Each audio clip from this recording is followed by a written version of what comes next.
Primera.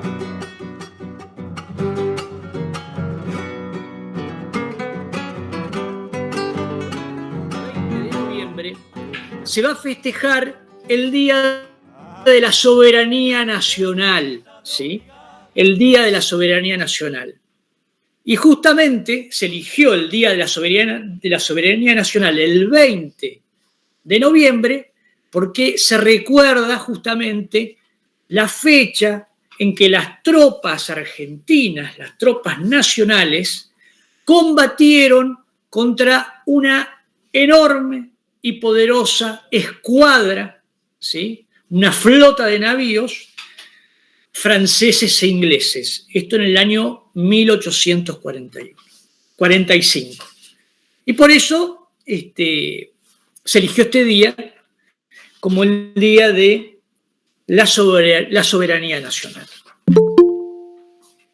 Y como vamos a hablar de la soberanía nacional, también tenemos que hablar un poquito sobre la patria, ¿sí? Sobre la patria. Se dice que la patria, ¿sí?, es el lugar natal o adoptivo, ¿sí?, al que una persona se siente ligado por causas familiares, por culturales, políticas y sentimentales. Sin embargo, a esta definición le falta un ingrediente, y es que se siente ligado también por causas sagradas, por causas sagradas. Nosotros sabemos que la palabra patria está relacionada con padres, porque la patria es el lugar donde están enterrados nuestros padres, nuestros antecesores. De alguna manera, la patria es donde se encuentra la tradición viva, ¿sí? Y tengamos en cuenta que la patria es el lugar donde nos encontramos unidos con la tierra y con el prójimo en Dios, ¿sí? Este sería un concepto de patria profundo. Hay una anécdota, ustedes saben, los que han seguido algunos cursos míos, que a mí me gusta mucho, la historia de Roma, la historia antigua. Hay una anécdota notable, importantísima, que nos va a servir para entender un poco todo lo que vamos a ver ahora en la vuelta de obligado. Es la historia de Horacio Cocles, que era un romano, ¿sí? En ese momento, es en el siglo V, VI antes de Cristo, los romanos estaban combatiendo contra los etruscos. Y los etruscos habían cercado la ciudad de Roma, y entonces los romanos se estaban retirando hacia el Capitolio. Y entonces había un puente, ¿sí?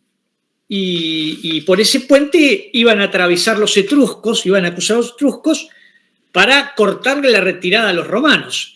Entonces acá hubo un romano, un héroe romano, un patriota romano, que se llamaba Horacio, que se puso en la mitad del puente. El puente era muy angosto. Entonces se puso en la mitad del puente con su escudo, con su espada, y empezó a atacar a los etruscos que intentaban, ¿no es cierto?, atravesarlo. Y con esto les daba tiempo a los romanos a poder llegar al Capitolio, que tenía altas murallas. En un momento dado, sus amigos le dicen: Horacio, vení de este lado porque se va a caer el puente. ¿Qué pasa? Él también le daba tiempo a sus compañeros para que cortaran el puente.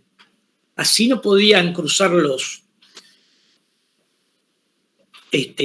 enemigos, los etruscos. Y en un momento le dicen: venite para acá, está por caerse el puente o te vas a morir.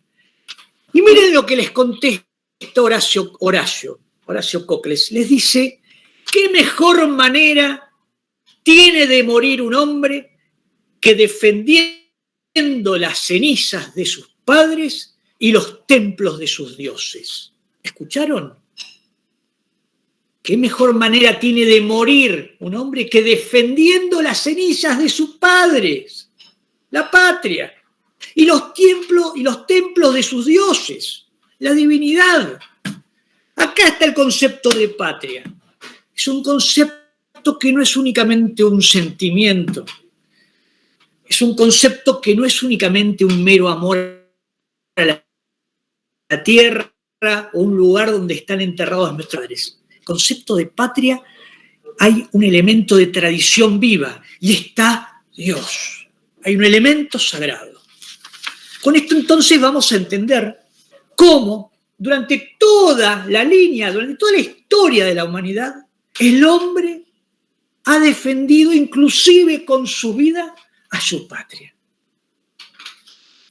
Y estas figuras como Horacio Cocles existieron en nuestra patria. Tuvimos hombres, héroes como los romanos, que mostraron estas actitudes en la fundación de nuestra patria y luego vamos a ver que sí, vamos a ver que sí. Entonces vamos a hablar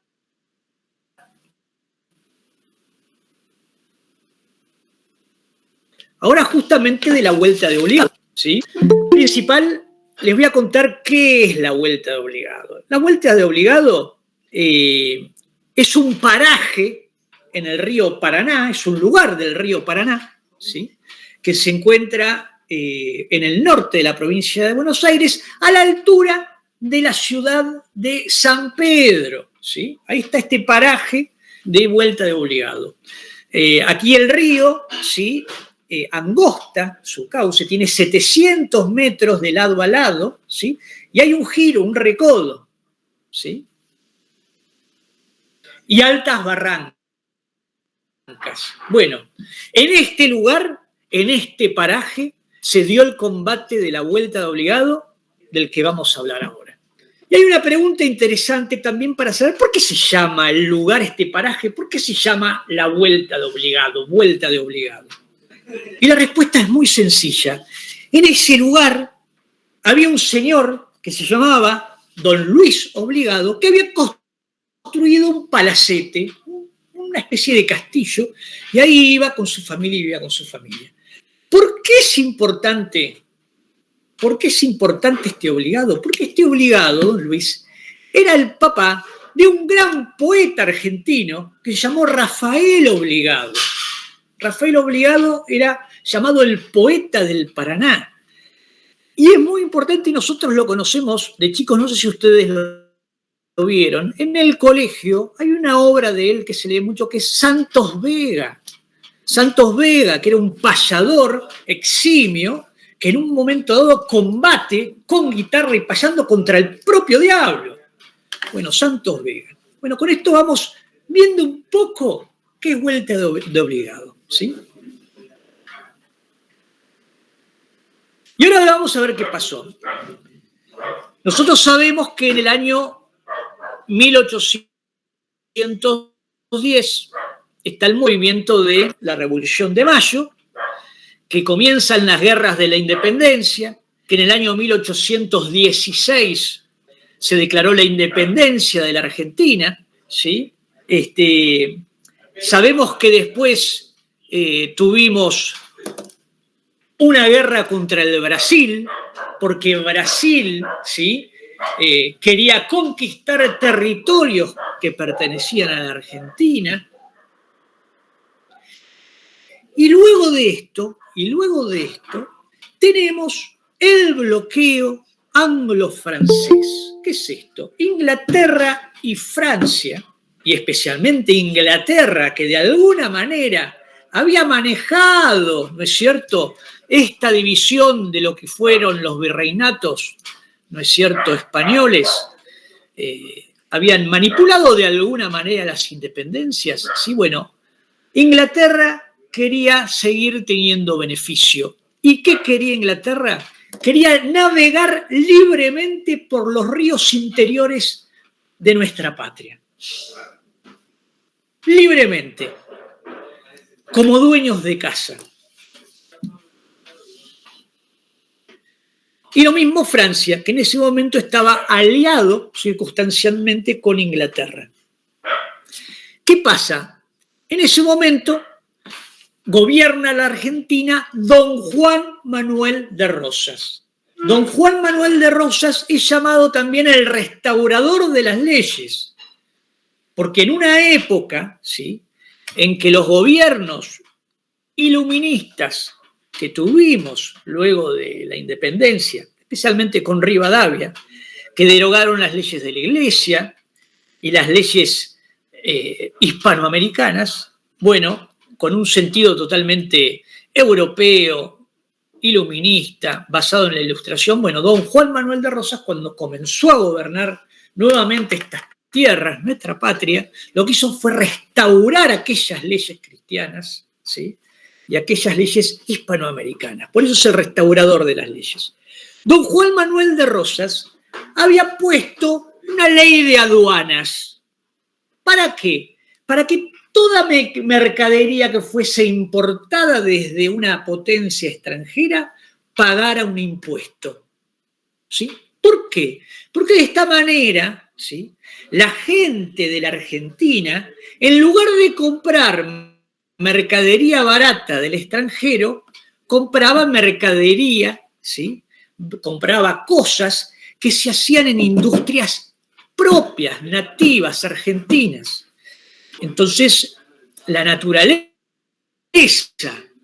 o la finalidad de la ley de aduanas era proteger nuestra industria nacional. Bueno, y los ingleses querían comerciar libremente, especialmente con las provincias de Entre Ríos, Santa Fe, Corrientes, y llegar hasta el Paraguay, ¿no?, utilizando el río Paraná y el río Uruguay. Con la excusa de una confrontación que había entre el gobierno de don Juan Manuel de Rosas con Montevideo, los franceses y los ingleses armaron una enorme escuadra, ¿sí?, una escuadra que tenía 22 barcos de guerra y 92 barcos mercantes llenos de mercaderías.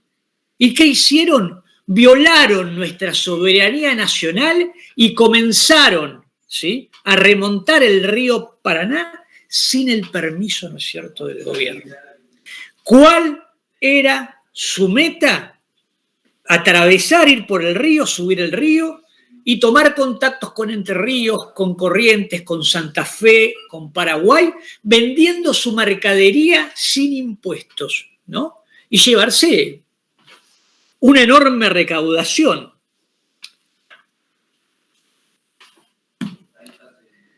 ¿Qué hizo el gobierno de don Juan Manuel de Rosas? Bueno, escuchen bien.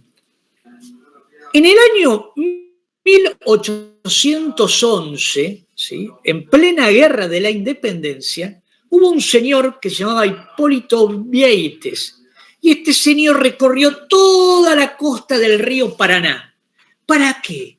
Él dijo, si los españoles se meten con naves y con barcos por el Paraná, ¿cuál es el mejor lugar para armar defensas y pararlos? Y bueno, recorrió todo el Paraná y descubrió que había un recodo del río Paraná en Vuelta de Obligado, que era perfecto para esto. Y don Juan Manuel de Rosas estaba al tanto de estas anotaciones y de este estudio hecho por Vieites. Miren qué preparación política, ¿no es cierto?, de gobernante que tenía don Juan Manuel. Y entonces decidió preparar en dicho lugar las defensas, ¿sí?, para enfrentar esta vuelta no a navíos españoles, como pensaba hipotéticamente que iba a pasar según Vieites, sino en este momento para defendernos y resistir y enfrentar al antiguo invasor, porque acuérdense ustedes que los ingleses intentaron invadir la ciudad de Buenos Aires en el año 1806 y 1807, de manera infructuosa, ¿sí? ¿A quién le dio don Juan Manuel de Rosas esta dificultad de combatir a los ingleses? Bueno, se la dio a un héroe de la patria. Se la dio a Lucio Norberto Mansilla. ¿Quién era Lucio Mansilla? Lucio Mansilla había nacido en el año 1792, ¿sí? Fue militar, fue agrimensor, fue político.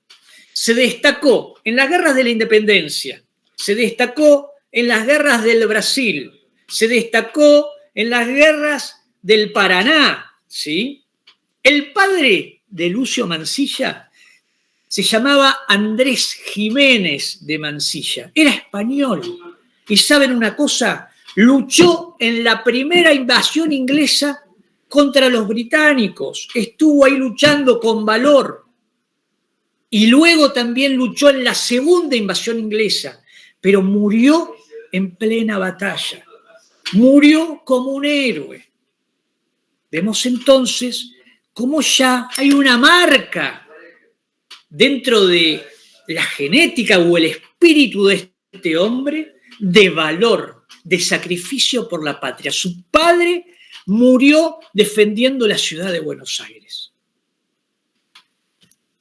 Y miren ustedes, ¿saben qué hizo este muchachito durante las invasiones inglesas? Este muchachito luchó también en la primera y en la segunda invasión inglesa. En la primera invasión inglesa tenía 14 años. Estuvo al mando de Santiago de Liniers. Formó parte de la misión que fue arrestar al virrey Sobremonte. Y termina la primera invasión inglesa con honores y se le murió la mamá, se le murió la madre, quedó con su padre.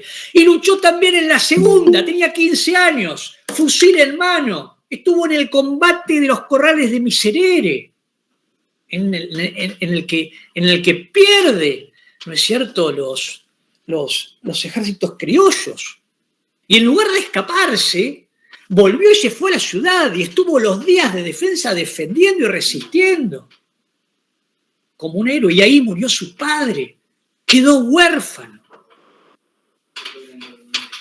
Cuando tenía 17 años, fue nombrado agrimensor por el propio Santiago de Liniers. ¿Y saben lo que hizo este muchachito de 17 años? Puso una academia de matemáticas. Y se casó, 17 años. Se casó con una señora que se llamaba Polonia Olivares. Y tuvo 3 hijos. En el año 1810 se sumó al movimiento de la Revolución de Mayo, ¿sí? Y en el año 1812 se lo ve combatiendo a los realistas bajo el mando de Artigas. Este hombre estuvo con todos los grandes, Mansilla, con todos los grandes. ¿Saben una cosa? En sus memorias él escribe lo siguiente: al grito de libertad ceñí la espada, abandonando el halagüeño porvenir y la posición social obtenida, y me puse al servicio de la patria. ¿Tenemos hombres como Horacio Cocles? Sí, tuvimos hombres, héroes, próceres, como los héroes romanos que fundaron Roma. ¿Sí? Son todos aquellos que de alguna manera fundaron y construyeron nuestra patria. En 1813 tenía 21 años, estaba peleando contra los realistas al sur de Brasil y fue gravemente herido. Le tiraron un disparo de fusil que lo atravesó de lado a lado. Lo llevaron a la enfermería y cuando se recuperó el mismo año ya volvió de nuevo al frente y siguió peleando hasta que vencieron el año 1814. Y entonces, por su valentía, fue reconocido con el título de Benemérito a la Patria en grado heroico. Este es Lucio N. Mansilla. No contento con esto, en el año 1815, un año después, se fue a pelear bajo ¿quién? El mando de San Martín. Impresionante, bajo el mando de San Martín.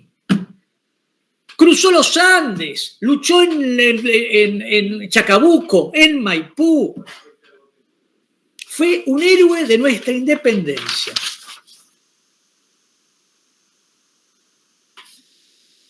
Después lo vemos en el año 1821, donde fue elegido gobernador de la provincia de Entre Ríos y estuvo 4 años como gobernador. En el interín, entre todo este tema, se murió su mujer Olivares, doña Olivares.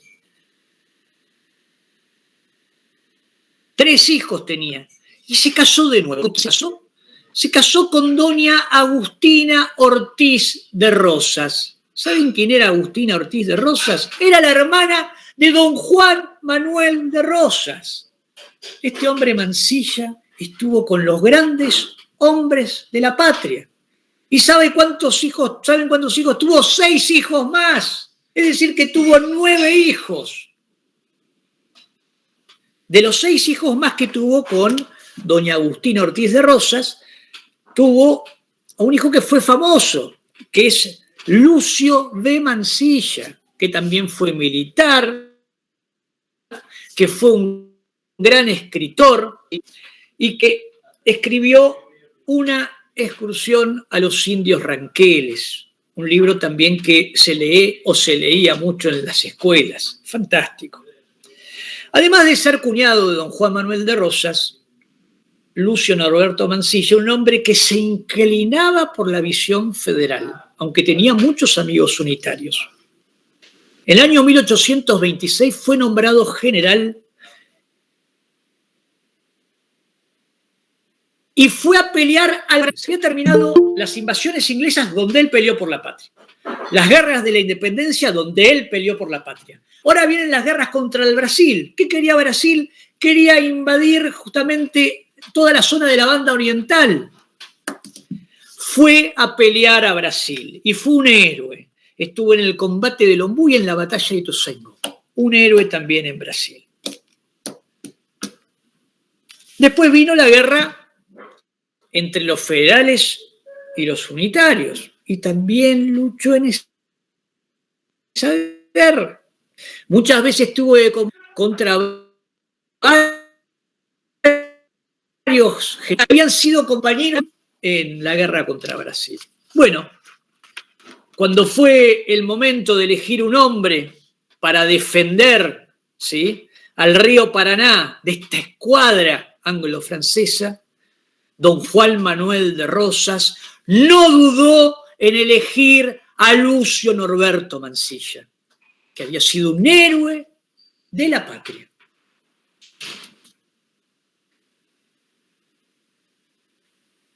Bueno, escuadra, les digo que tenía 22 buques de guerra y 92 buques mercantes. Imagínense la cantidad de barcos que significaba eso dentro del río Paraná.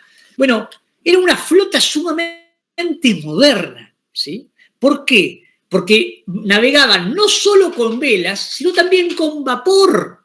Y es por eso que podían remontar el río Paraná sin mucho esfuerzo. Lo hacían con rapidez, sin complicaciones, y aparte podían llevar mucha mercadería y mucha artillería a los barcos de guerra. Podían llevar mucho peso porque la máquina a vapor era muy poderosa, muy potente. Contaban con 418 cañones y con 880 soldados veteranos, ¿sí? Estos cañones eran modernos y muy poderosos, ¿sí? Todos los cañones que tenían ellos estaban forjados en hierro. En cambio, nuestros cañones, algunos estaban forjados en hierro, pero la mayoría estaban forjados en bronce, que es un metal menos duro que el hierro. Todos en hierro. Eran cañones de recarga rápida. Es decir, que se podían recargar y tirar, y cargar y tirar, y cargar y tirar. Nuestros cañones eran lentos. La carga era muy lenta. Había que esperar inclusive que se enfríe, ¿no es cierto?, el bronce. Y ellos aparte tiraban con granadas de acción retardada, por ejemplo, que nosotros no teníamos. ¿Qué era de acción retardada? Caía la granada, esperaba un poquito y después se explotaba. También con granadas de fragmentación antipersonal, es decir, que explotaba, ¿sí? Y explotaba en 1000 pedacitos donde salía metralla de metal. Era terrible, era mortal. Y también los ingleses tenían unos cohetes que llaman cohetes Congreve, ¿sí? Que ¿vieron las cañitas voladoras? Que es un palito con un cohete arriba. Bueno, pero eran cañitas voladoras, pero mucho más grandes, ¿sí? Y eran terribles estos cohetes, porque cuando impactaban eran mortales, pero además generaban incendios y un estrépito enorme, Por lo tanto, su poder no solo era el poder de daño, sino que tenía un gran poder psicológico, porque el estruendo que hacían generaba pánico, especialmente en la caballería. Los caballos con el ruido, ¿no es cierto?, de las explosiones, entraban en pánico y no obedecían a sus jinetes. Entonces, bueno, vemos que era una flota sumamente moderna. Del lado argentino, ¿qué flota contábamos nosotros? 6 barcos. Eran barcos mercantes a los que habían puesto algunos cañones. Ellos tenían 418 cañones, nosotros teníamos nada más que 60 cañones. Algunos poquitos en los barcos y el resto los habíamos puesto en unas baterías, que ahora vamos a hablar de esas baterías, en la barranca, ¿no es cierto?, del margen derecho del río. Los tanques, los cañones que tenían ellos, los calibres eran muy grandes, eran todos calibres de 24 y de 36 libras, ¿sí? Unas bocas enormes.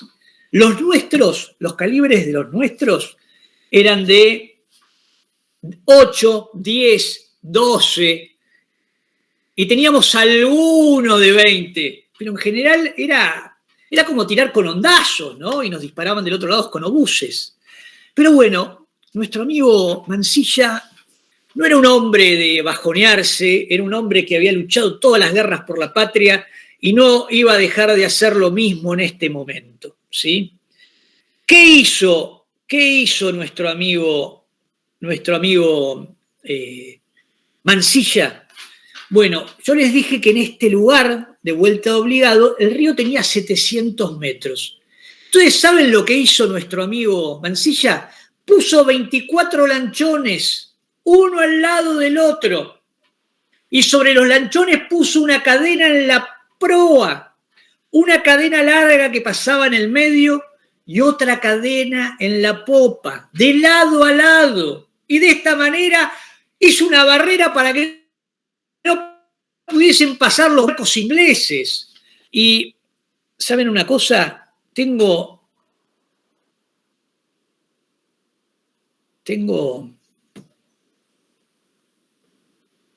Les quiero mostrar un poco cómo era esto. A ver si lo podemos ver.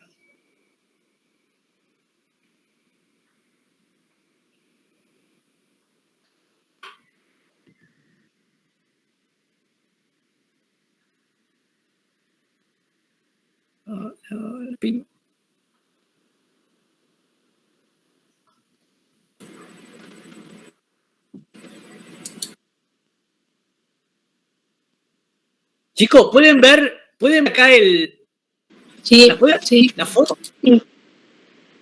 Qué bueno, porque yo no la puedo ver. Hice algo mal, así que sí, se ve. No la puedo ver. Pero ¿qué está bien? ¿Cómo? Se ve como la llamada, no se ve la foto. No sé. Se ve lo que vos estás viendo. O sea, nada. Se ve el millo. Bueno, pero no puedo. Qué lástima. Qué desastre. Bueno. Así. Bueno, una lástima. Pero profesor, intente cuando dice ahí presentar pantalla. A ver, voy a dejar de compartir, ¿sí? Acá me voy a presentar ahora. Tengo que ir a una ventana, ¿no? O una pestaña. Una pestaña. Sí. ¿Dónde? Si tenés, ¿A una ventana? depende de dónde tengas la imagen que querés mostrar, Facundo. Si está en internet, No, la sí, tengo, ahí tenés que elegir ventana. la Y tengo si en no, un, toda tu pantalla. la tengo en un Word. Entonces elegí una ventana y elegí la ventana de Word donde la tenés. Una ventana. Te va a salir ahí un cuadro donde hay diversas posibilidades de lo que tengas abierto. Hace clic en el Word donde la tenés y ahí se te va a habilitar para compartir. Oh, pero no. Lo veo entera acá, pero no me comparte nada. Cuando vos pones una ventana te aparece como una lista donde te va a aparecer todo lo que tengas abierto. Bien. Y ahí te debería aparecer ese Word. Haces clic sobre la ventana y pones compartir. No, de vuelta. No, pero estás presentando la pantalla. Bueno, una lástima, chicos. Hagan de cuenta. A ver qué está cambiando. Me parece que... ¿Hola? Bueno, no importa, ya está. Ya está. Detener la presentación. Una lástima porque tenía una cantidad de imágenes. Bueno, son cosas que tendré que aprender en algún momento. Bueno, armó entonces, ¿sí? Como una barrera para que no pudiesen pasar los barcos de la flota anglo-francesa, ¿sí?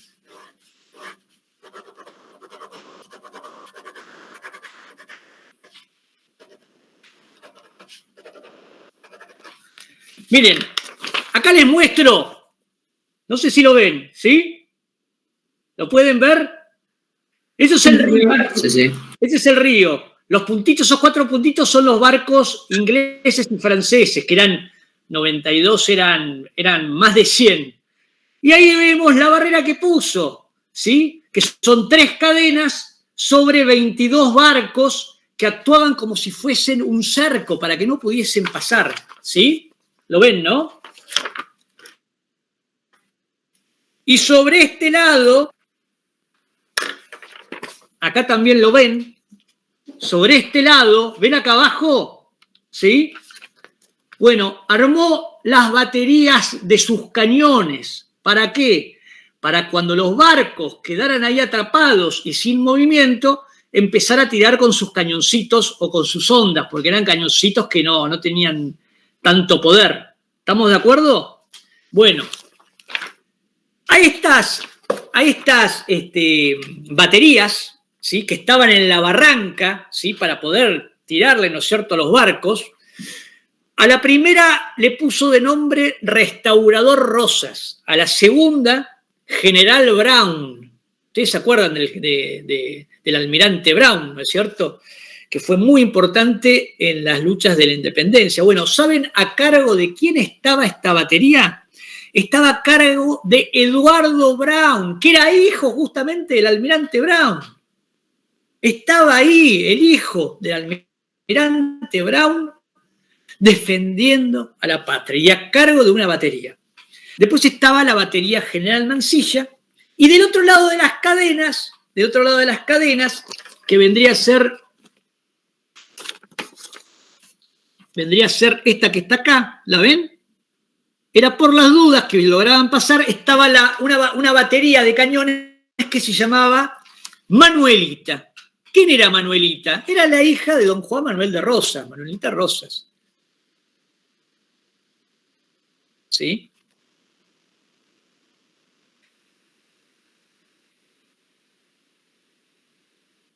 Otro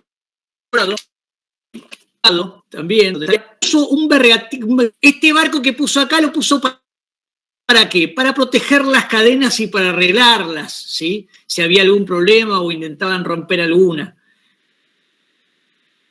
El republicano estaba, el capitán se llamaba Tomás Craig, ¿sí?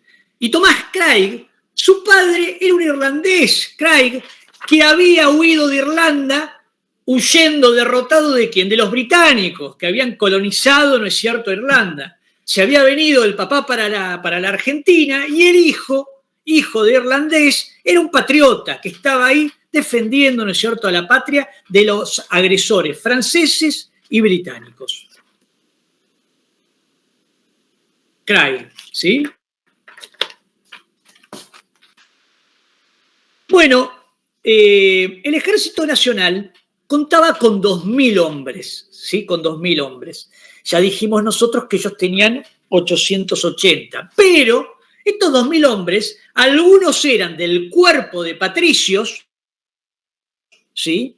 Pero la mayoría eran gauchos de la zona que se presentaron como voluntarios para defender a la patria, algunos por levas y la mayoría voluntarios.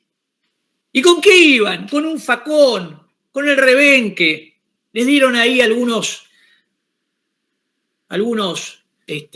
armas de fuego, ¿sí? Les enseñaron algunas cosas, pero muchos estaban a caballo, formando cuerpos de jinete. ¿Para qué? Por si los ingleses y los franceses intentaban desembarcar con sus infantes. Entonces iban a utilizar a los gauchos y a los patricios, ¿sí? Para repeler, ¿no es cierto?, cualquier desembarco.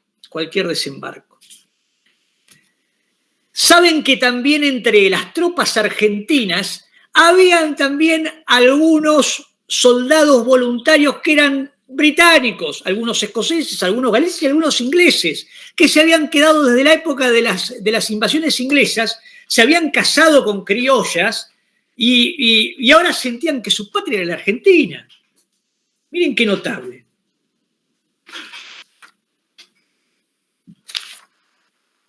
Bueno, la batalla, como dijimos, fue el 20 de noviembre del año 1845. ¿Sí? De 1845. La batalla comenzó al amanecer. Cuando estaban subiendo por las aguas el ejército anglo-francés, la flota anglo-francesa, se encontró con 3 barquitos argentinos. Y ahí empezaron a tirarse cañonazos y todo lo demás. A las 8 de la mañana llegó el primer barco de guerra de la escuadra frente a las baterías. Y empezó a cañonar a las baterías, a cañonar de a poquito, ¿no es cierto?, al barco este. No era muy eficaz el tema. Hasta las 10:30 de la mañana. A las 10:30 de la mañana se concentraron todos los buques de guerra parados ahí por el muro que se había armado con las cadenas. Y ahí comenzó realmente la batalla. Empezaron a cañonar, ¿sí?, los barcos ingleses a las 10:30 de la mañana contra todas las baterías donde tenían los cañones los argentinos y también donde estaban asentadas las tropas. Un diluvio de proyectiles, ¿sí? Las tropas argentinas recibieron ese diluvio de proyectiles con un ¡viva la patria! Y además empezaron a nacional argentino. Imagínense, lluvia de cañonazos y cantando «Oh, juremos con gloria morir». ¡Qué momento! ¡Qué momento! Había una desigualdad de fuerzas muy grande porque los cañones argentinos nacionales eran de muy poco calibre. Pero Mansilla había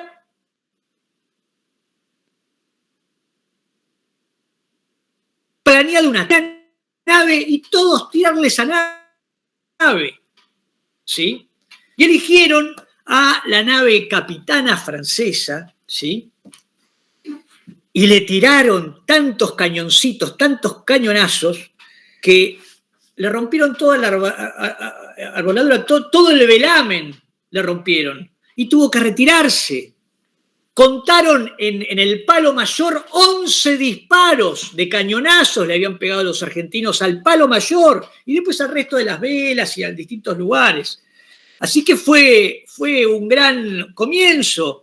Lograron matar también como 20 marineros. El problema es que la respuesta de la escuadra fue terrible, terrible, y destruyeron una cantidad de cañones, mataron una cantidad de argentinos, a tropas argentinas, y bueno, y la guerra se puso terrible, ¿sí?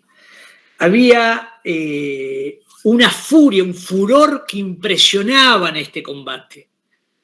Los ingleses tiraban con todos sus cañones y todas sus granadas. Los argentinos tiraban con sus cañoncitos y moría un artillero y había otro artillero que se ponía al lado de él para seguir tirando con los cañoncitos. A las 4 horas los argentinos ya casi no tenían municiones para seguir tirando.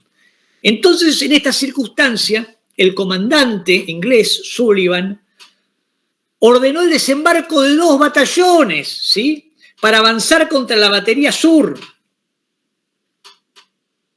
Al ver esto, el general Mansilla ordenó, ¿sí?, atacar a los batallones haciendo una carga con bayonetas. ¿Saben lo que es una carga con bayonetas? Es el fusil donde le ponen un cuchillo largo y con eso atacan como si fuese una lanza.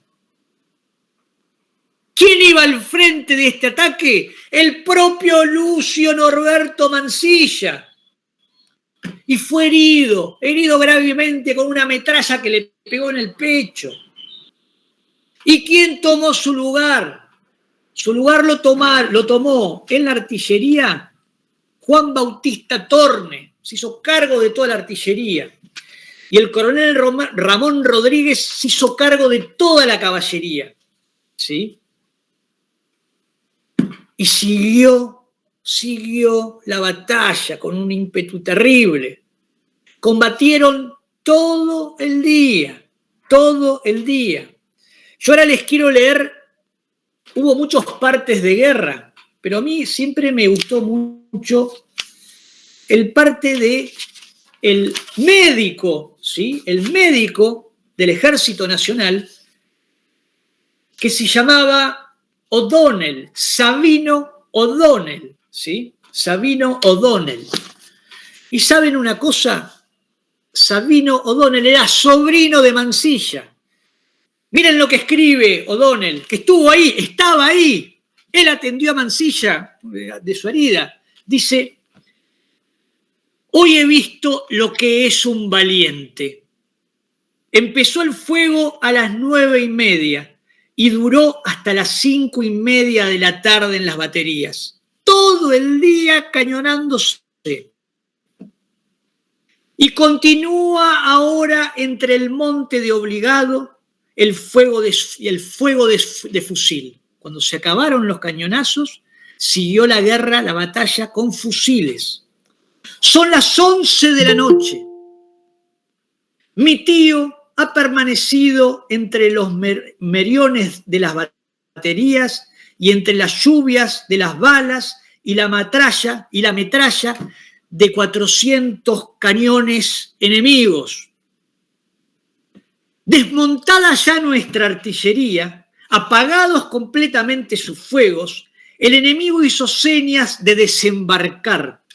Entonces mi tío se puso personalmente al frente de la infantería y marchaba a impedir el desembarco, cuando cayó herido por el golpe de metralla. Sin embargo, se disputó el terreno con honor y se salvó toda la artillería volante. Nuestra pérdida puede aproximarse a 300 valientes. Esta es una batalla muy gloriosa para nuestro país. Nos hemos defendido con bizarría y heroicidad. Este es el parte del médico, ¿sí?, de lo que vio ese día. Hasta las 11 de la noche seguían combatiendo. Y miren lo que dice el parte médico de las heridas de Mansilla. El doctor Sabino O'Donnell, que había asistido al señor general desde los primeros momentos, nos hizo la historia de los accidentes que había sufrido y los medios que había empleado para evitar las perniciosas consecuencias. El señor general Mansilla recibió en la tarde del 20 un golpe de metralla. La hemos visto y pesa más de 1 libra en el lado izquierdo del estómago, sobre las distintas costillas, y según hemos reconocido, han sido fracturadas varias de estas.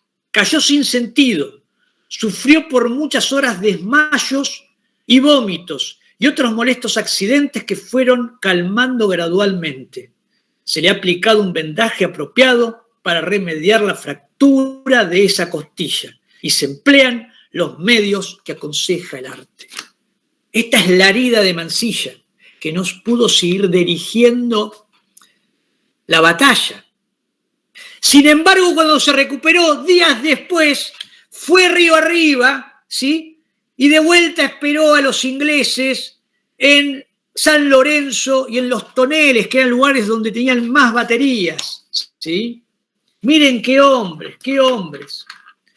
Cuando los ingleses vieron de que ya no habían más cañones, ¿qué hicieron? Se dedicaron a romper las cadenas. ¿Y cómo hacían para romper las cadenas? Muy fácil, se acercaban a las cadenas, metían un yunque debajo de las cadenas, es como un hierro grandote que nos hacen forjas, ¿sí?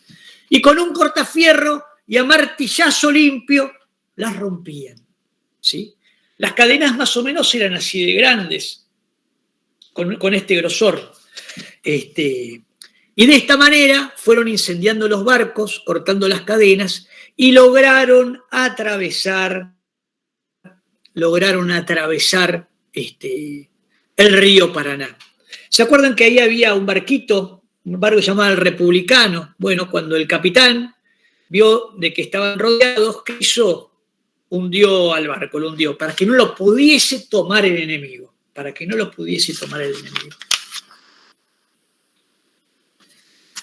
Bueno, en la vuelta de obligado, que ganaron los ingleses porque lograron pasar, murieron 250 patriotas, ¿sí? 250 héroes que forjaron nuestra patria. Patriotas que nos están dando la mochila. Mirá lo que yo hice por la patria. ¿Qué van a hacer ustedes? Es un legado glorioso.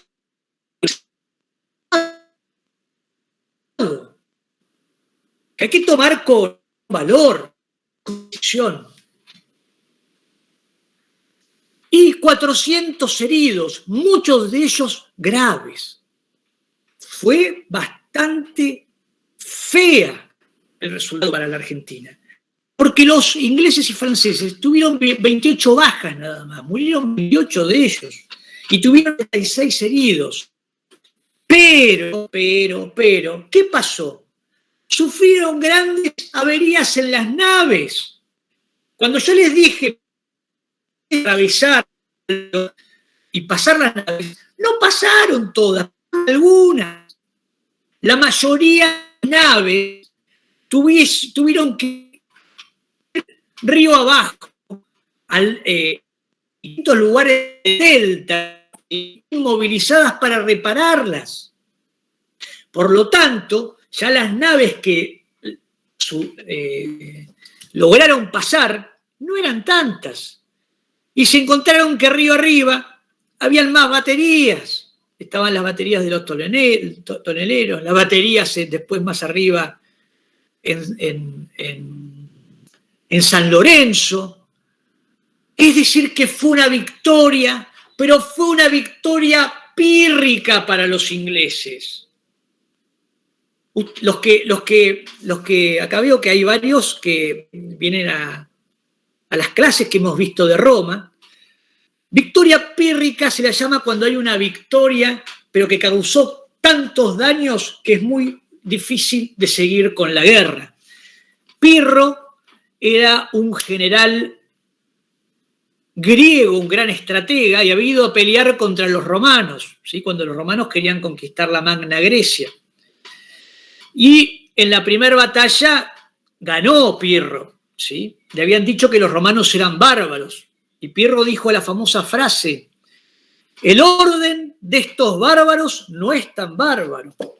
En la segunda batalla ganó de vuelta Pirro, pero tuvo tantas bajas, que Pirro dice la famosa frase que se utiliza ahora para la victoria pírrica: otra victoria como esta y me tengo que volver a mi casa. Y en la tercera batalla ganaron los romanos. Y Pirro, que dijo: con un ejército como el de los romanos, soy capaz de conquistar el mundo. Pero bueno, de ahí viene victoria pírrica, ¿sí? Ganaron los ingleses y los franceses, pero no lograron su cometido, porque se tuvieron que volver. Y no solo por el daño producido en las naves, sino porque se encontraron que las poblaciones, ¿sí?, de Entre Ríos, de Santa Fe, eran bien patriotas y no querían comerciar con ellos. Y los pocos barcos que llevaron al Paraguay, en Paraguay no tenían plata, no les pudieron comprar casi nada. Fue una derrota económica, una derrota política. Argentina perdió la batalla, pero ganó la batalla diplomática. Un año después de la vuelta de Obligado, en el 47, ¿sí?, los ingleses se fueron. Se hizo un tratado, el tratado que firmó Arana con un diplomático inglés que no me acuerdo el nombre. ¿Y qué pasa? Los ingleses reconocieron la soberanía argentina sobre los ríos, sobre la navegación de los ríos interiores de la patria. Y al año siguiente otro tratado de Arana, también que era el canciller argentino, con los franceses, y tuvieron que reconocer lo mismo. Entonces se perdió la batalla, pero se ganó la guerra. ¿Por qué? Por ese espíritu indómito, ese amor a la patria, ese amor tan grande, ¿sí?, a la patria que está unida a la patria celestial, a Dios, tan grande que uno es capaz de dar la vida por ella.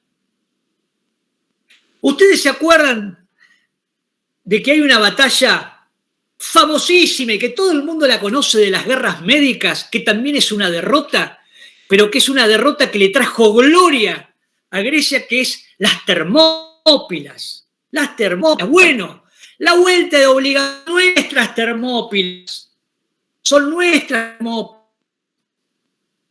donde en disminución, ¿se acuerdan las Termópilas? Las guerras médicas. El rey Jerjes persa trajo 1 millón de combatientes para conquistar las ciudades griegas. Y lo mandaron ahí a Leónidas, el rey de los espartanos, y sus 300 espartanos, en un lugar donde se angostaba el camino a parar este ejército.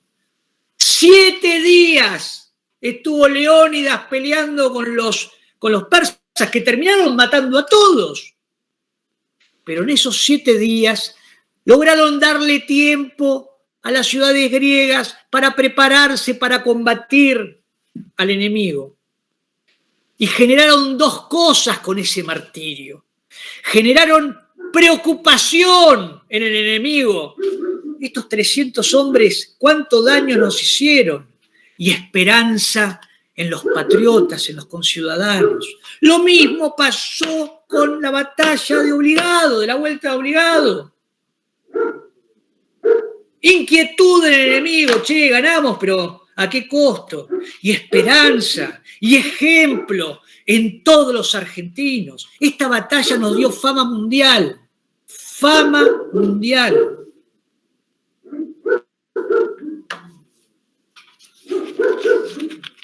Bueno, en toda América Argentina se hizo famoso por esta batalla. Saben que Chile y Brasil en esa época estaban en contra de Argentina y en contra de don Juan Manuel de Rosas. Bueno, tan impresionados quedaron con esta batalla que por muy poquito tiempo se pusieron del lado de don Juan Manuel de Rosas. Y hay muchos unitarios que pelearon contra los federales y contra don Juan Manuel de Rosas que después de estas batallas se hicieron federales. Entre ellos, el coronel Martiniano Chilabert, un héroe que se puso, ¿sí?, a disposición del ejército de la Confederación y peleó en la batalla de Caseros contra el ejército brasilero y los ejércitos de Urquiza, de la traición de Urquiza. Chilabert, ¿sí?, un patriota.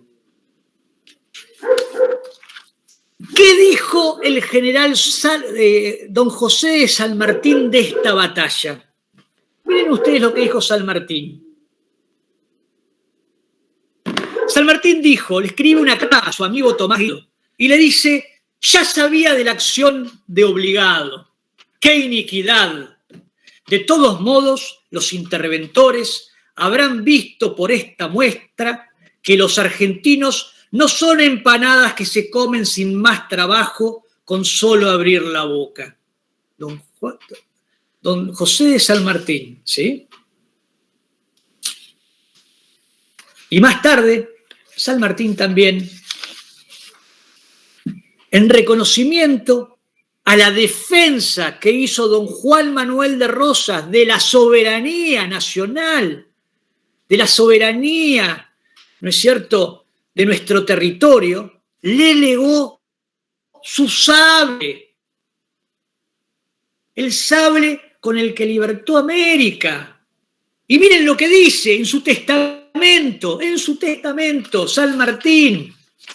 Dice: el sable que me ha acompañado en toda la guerra de la independencia de América del Sur le será entregado al general Juan Manuel de Rosas como prueba de la satisfacción que, como argentino, he tenido al ver la firmeza con que ha sostenido el honor de la República contra las injustas pretensiones de los extranjeros que trataban de humillarla.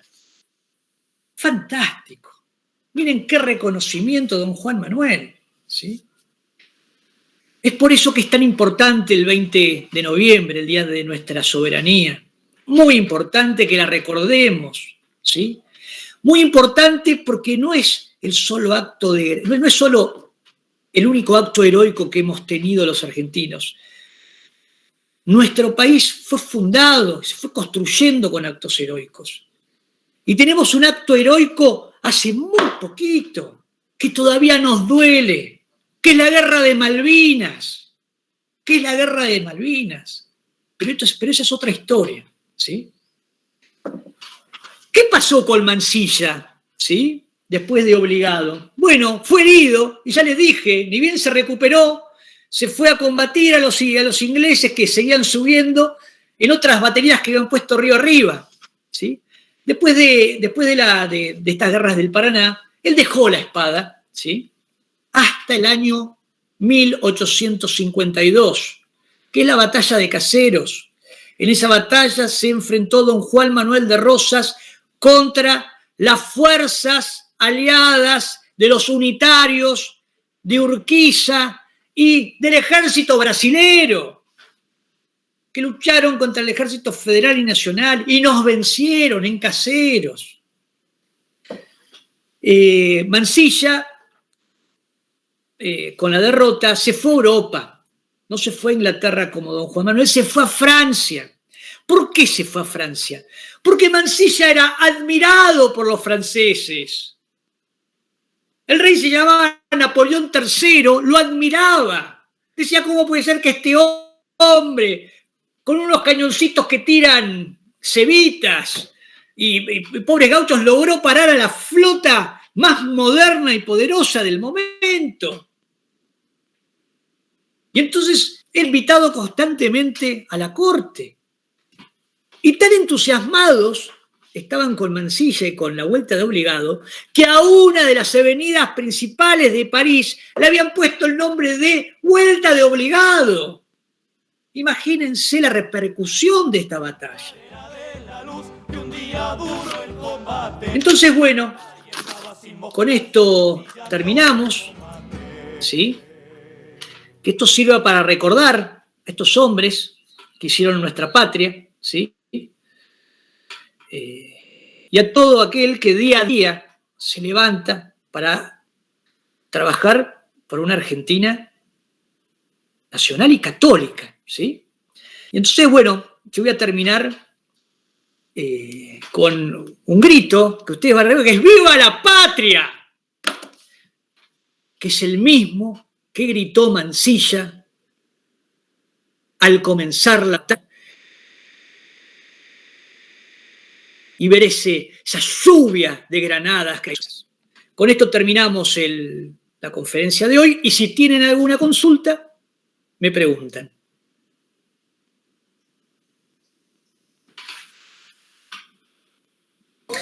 Yo, profesor, ahí tengo una consulta. Ahí cuando dice batería, ¿me podría explicar cómo son las baterías? Muy bien, muy bien. Las baterías se llama cuando se ponen cañones uno al lado del otro, ¿sí? De alguna manera son cañones que tienen un resguardo para tratar de protegerlos de los cañonazos que vienen del otro lado y que están posicionados, ¿sí? Para tirar hacia cierta dirección. A eso se lo llama batería. Y sobre el barranco del río habían hecho 4 baterías. Una batería que tenía tantos cañones, ¿sí? Lo que se hacía un piso, una base que sea bien sólida para que pueda de alguna manera resistir al retroceso del cañón, ¿sí? Que tuviese ciertas defensas.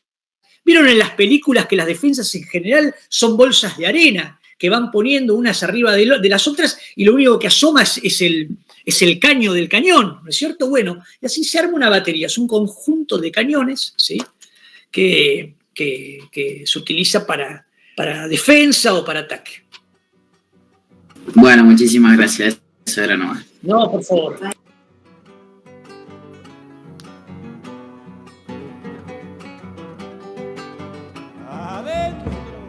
En la vuelta de obligado están aguantando guerra. Bueno, muy bien, chicos.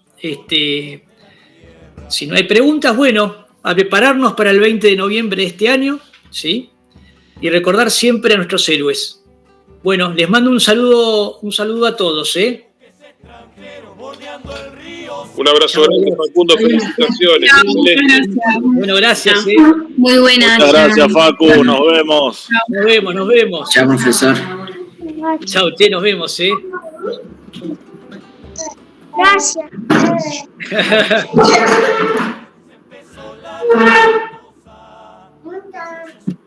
Adiós. Adiós. Se acaba. Chacarera del clavel metiéndose por las venas. Gaucho ladino ese rosa, ponerle al río cabeza.